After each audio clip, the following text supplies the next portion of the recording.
دین اسلام کے اندر علم کی بہت زیادہ اہمیت اور اس کا مرتبہ ہے۔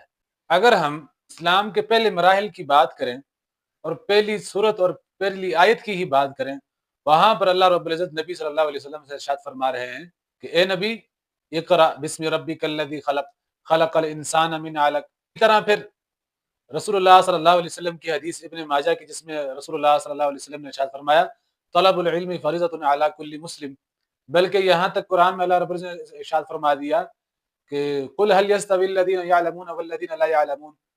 اسی طرح پھر مختلف مقامات پر علم کی اہمیت کو اجاگر کیا گیا ہے دین اسلام کے اندر۔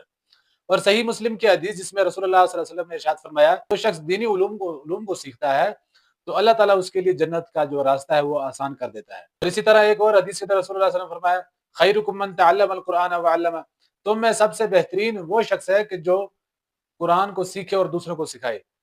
تو مطلب یہ ہوا کہ کوئی بھی ایسا علم کہ جس سے انسان اپنے آپ کو استفادہ حاصل کر سکتا ہے، اس پر لازم ہے کہ وہ دوسروں کو بھی اس سے مستفید کروائے، تاکہ علم کا مطلب ہی یہی ہے کہ بھی اس کو ضرور پھیلایا جائے۔ اور اس کے ساتھ ساتھ علم کے اندر پختگی کرنے کے حوالے سے جو شخص جتنا مطالعہ کرتا ہے اس کے اندر اتنا ہی نکھار پیدا آتا ہے۔